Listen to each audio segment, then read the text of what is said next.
Hello and welcome to Cinema Gulp today. This is John. And this is Ben. Today we're going to do a quick shot review for Nocturnal Animals.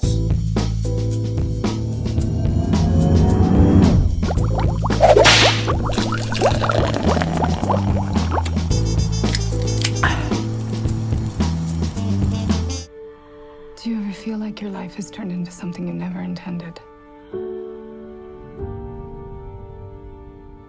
I'm worried about you. Were you sleeping? You scared me the last time we talked. You know me. I never sleep.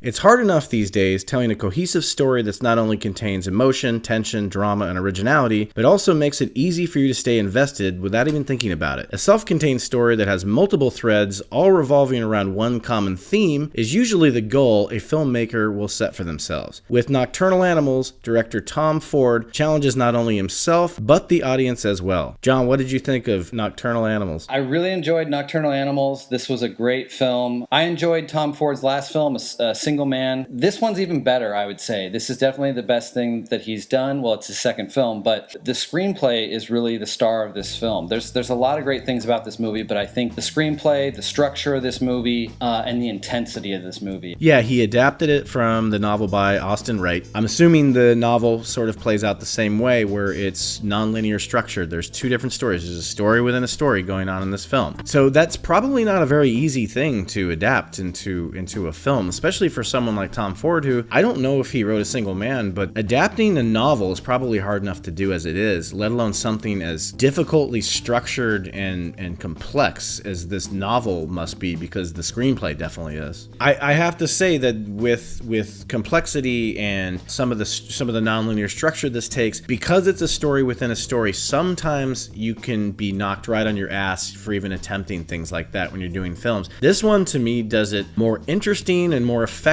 in ways than I've seen in a lot of these types of films. A lot of the times there's these kind of story within a story movies where it's very obvious and it's more of a setup. This one, it sort of plays with the things within the pages. The story within the pages takes precedence in the story, but they feed off each other in a way where it's affecting everything in the movie regardless of which side of the story you're watching. The two stories are paralleling each other as they're going along. Now, for my own personal taste, I really found the story within the story to be the more captivating one. In fact, every time we cut back to the present or the real life story that's going on, which centers around Amy Adams. She's a former Texas debutante turned successful artist. And she's very unhappy, and she's got this marriage that's on the rocks, and that storyline was just nowhere near as interesting as the actual the book that she is reading. And that's the other story that's going on, is she is sent this manuscript by her ex-husband, who was trying to be a writer when they were together years ago. It's been like 19 years since they've seen each other, and out of the blue he sends a manuscript to her which is dedicated to her and titled Nocturnal Animals.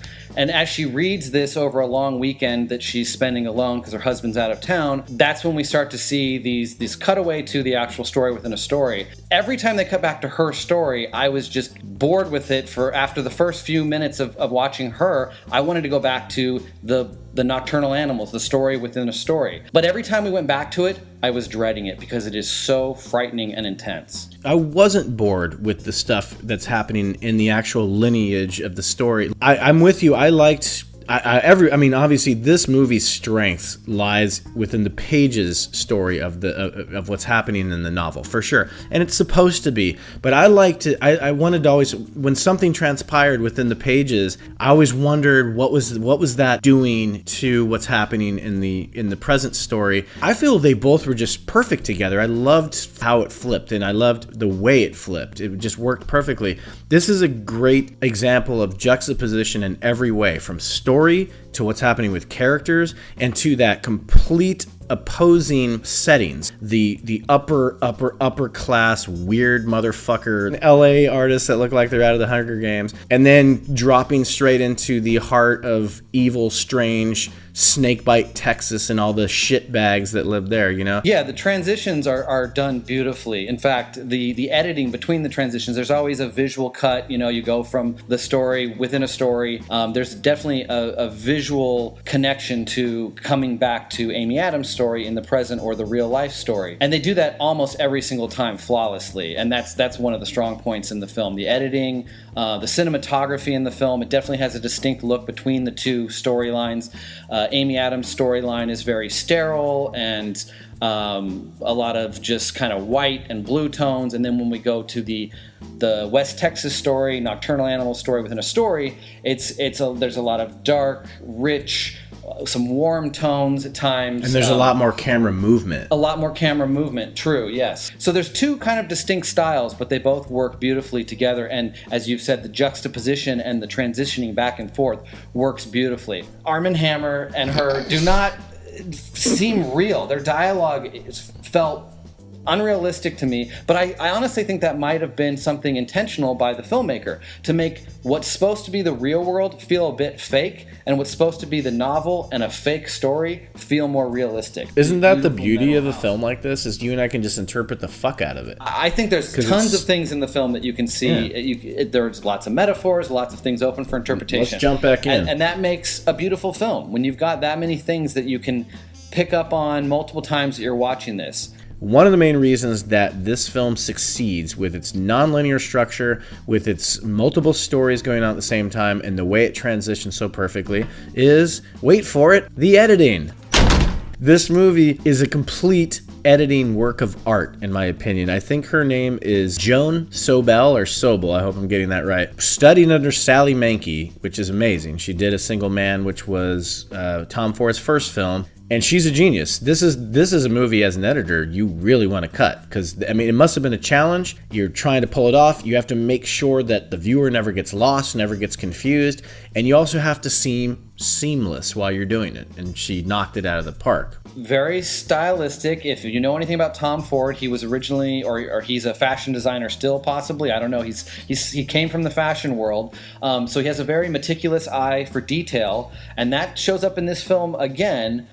The Amy Adams story has that beauty and that art world setting that you might tell expect. That's the stuff he knows about a lot. Yeah. And then there's other things like the intro that stand out as this strange fucking moment. Weird David Lynch knockoff opening. If David Lynch is a true artist, then yes, this opening is artistic. Like so many things in this film, it's open to interpretation. Yeah, and that interpretation, the opening credit sequence of this film may take me much longer to interpret than the rest of the movie. And if you see this film and you want to run screaming from the theater in the first 5 minutes, stick around because it gets really good. This is an achievement to me. I don't know if it's a fluke. I don't remember Single Man as well as you do, but I know that it's good because people really enjoy it. To me, this is one of my favorite movies of the year, and it has a ton to do with the filmmaking, but I also think the performances are amazing. Not all awards worthy, but all solid. I think that this is the kind of movie I love. I love this kind of storytelling. I love all the different threads. I love every aspect of the way this movie's made. So for me, I'm totally now excited to see what this guy does next. The director, the writing, and the editor were in complete control of how they wanted you to react to everything in this movie. Nothing was accidental. They had you by the balls when you're watching this. And that's funny because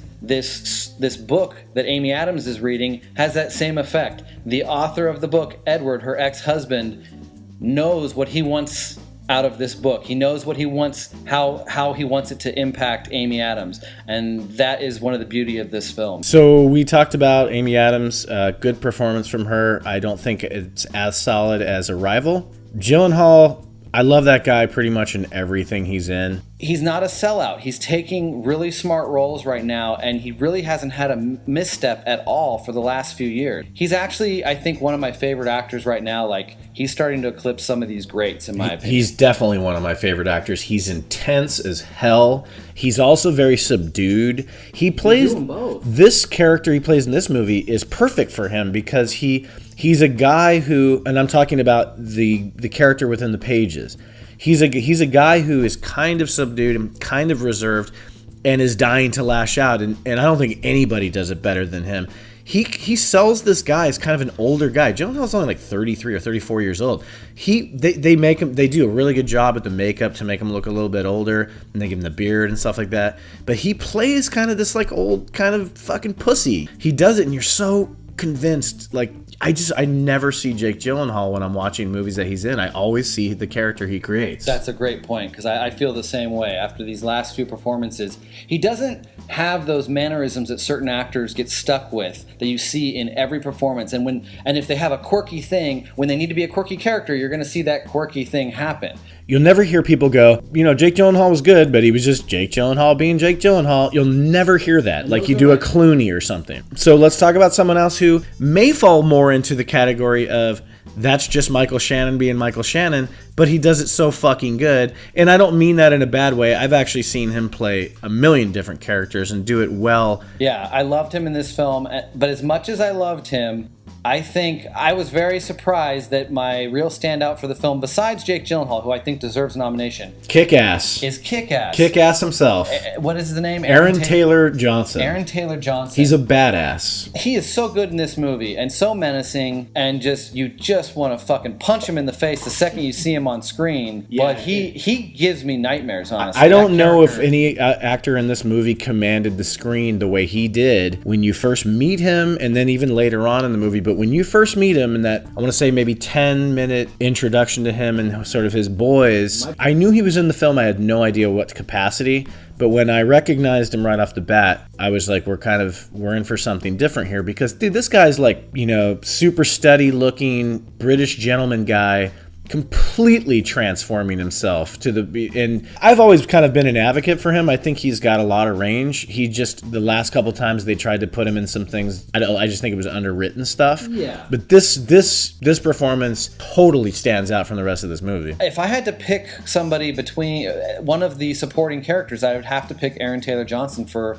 a nomination. I just don't think it's going to happen. And the character itself, those are usually, every once in a blue moon, they'll recognize someone for being a complete fucking piece of shit on screen. I think it depends on how much people can stomach of ugliness, because it is an unpleasant, very, very disturbing performance. I think that's another thing that may work against this film when it comes to Oscars, is how intense and disturbing this film can be. Yes. May turn off certain people when it comes to voting for the film. I don't think they'll be able to shake the film when they see it. I think it's going to make that impact with every viewer who sees this movie, but not every viewer will enjoy the ride. The movie's got this grittiness and ugly, two completely opposing sides of ugliness of not just America, but of humanity, when it comes to like debutantes, when it comes to overprivileged quasi-art types, and then you see the underbelly of sort of the, underprivileged, Texas landscape and the awfulness that people grow up in and who they choose come to be. The movie does such a good job of sort of painting a picture of both of those while telling sort of one overall story, but two completely separate stories within themselves, both with resolutions to an extent. For me, I found it a very satisfying climax. And you definitely need the climax of the book to have the climax of the real life story with Amy Adams. So I think that the paralleling stories work together well all the way to the very end, and for me, I found it a very satisfying ending. For audience chuggability, I would have to say this is a perfect pour. I think this is a very interesting film that anybody who's looking for an artfully made film, such a great screenplay with great performances, I think everybody who's looking for that kind of stuff in a movie would really enjoy this. Completely agree with everything you said. For my audience chuggability, I'm 100%, no questions asked, giving this movie a perfect pour. My hat's off to Austin Wright for writing the novel, which I'm assuming is wonderful. I actually do think I would love to read this. I might actually pick it up. And Tom Ford, dude, keep making movies. Crush it. Just don't wait 7.5 years to make a second one. That's right. I forgot how long it took. Stop making fucking dresses. Make another movie. Yeah. And then for our gulp gauge, I'm going to give this a 7.5. I really love this film, and I'm really excited to see what Tom Ford does next. It only took 2 or 3 small moments to really sell a large theme in this film, and that's just a beautiful thing to see. For my gulp gauge, I'm going to give Nocturnal Animals 9.25 gulps. It's one of my favorite movies of the year. This movie is so solid. It's my kind of movie. This is how you make a movie. This is filmmaking at its most interesting and entertaining, the way I like to view movies. That was a review of Nocturnal Animals. Please give us some comments down in the comment section below. Go out and see this movie. I think it's getting a wide release this week, so go out and see it. It's worth your money. It's worth your time. Go out and see it. Talk about it afterwards. It's definitely a conversation piece. As always, you can find us on Twitter and Facebook at Cinema Gulp. And for Cinema Gulp, this is Ben. This is John. We drink your cinema. I drink it up!